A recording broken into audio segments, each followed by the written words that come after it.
A controversial industry facing a fiscal cliff of its own, wind energy. The federal tax credit for wind power producers expires at the end of the year. This as intense debate heats up over whether or not the government should be throwing your tax dollars at a failing industry in the first place. Robert Bryce is senior fellow at the Manhattan Institute, and it's always great to have you on the show, but today you're actually on set, so I'm happy about that. Let's start with the tax credit, because this is an industry, let's face it, they don't really have a lot to show for themselves, and yet we subsidize them to the tune of some, I think, $12.2 billion. Why? Well, what the industry, remember just a few years ago, they were saying, well, we're all about reducing carbon dioxide, that was their whole argument. Well, now it's shifted into this we create jobs argument. And so they're saying if Congress does not extend the production tax credit, we'll lose 37,000 jobs. But they might get an extension, but there's a big push among utilities and a lot of groups to end the tax credit, and it very well could be ended. But it just doesn't work that well. 84% of the infrastructure fails to produce electricity when demand is greatest. I mean, as a solution to our energy problems, how would you rate it?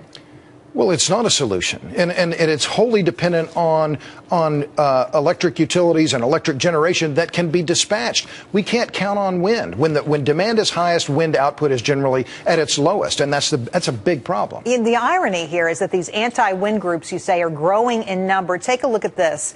In the U.S., there are 100 groups, UK 200, Europe 500. What's going on?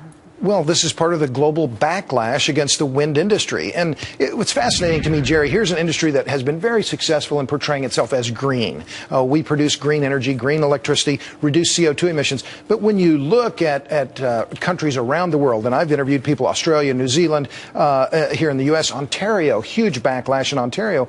We're seeing this backlash against these large wind projects going in all over the place. Let's talk about New York, because you have an interesting example there. Just last month, lawyers here in New York filed a lawsuit. 60 residents in Herkimer County, which is just north of Albany, they filed a lawsuit saying these projects, these wind turbines, some of them built within 1,000 feet or so of residences, are emitting all this noise, keeping them up at night, diminishing their property values, and now they filed suit. And I think it's indicative of the backlash. Well, it's interesting. You say this is the first time this is really going to be heard in a court of law, this issue about the sound. In the U.S., yes. And it seems to me that that's pollution. Well, sure it is. And that's the part that it exposes the double standard, Jerry, and it just drives me crazy. Where's the Sierra Club? Where's Greenpeace, Natural Resources Defense Council, the so-called environmental groups?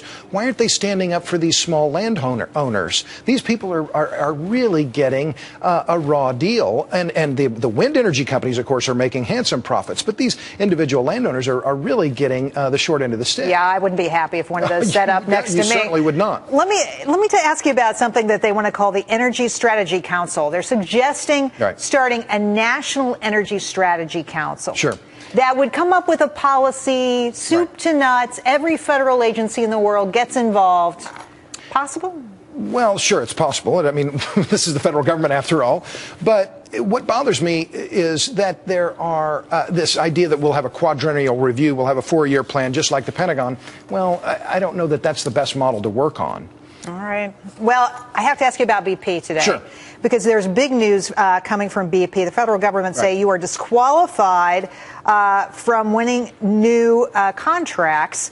Here's the EPA's statement. The suspension, that is due to BP's lack of business integrity as demonstrated by the company's conduct with regard to the Deepwater Horizon blowout, explosion, oil spill, and response. Now, the stock did not really get hit today. What's your estimate of what this means? Oh, I think it's going to be a temporary move. I think the Obama administration, again, is wanting to show, hold up BP that we're punishing them. But this is an enormous company. It's one of the biggest oil and gas producers in the U.S. Doesn't it matter if it loses contracts in the U.S.? Well, they have a lot of contracts already, so those contracts don't go away. This is only on new contracts. So it's important, but I think it's going to be, I think it's a temporary deal. Robert Bryce, you must come back and sit on the set again. It's a pleasure having you. Always happy to be here, Jerry.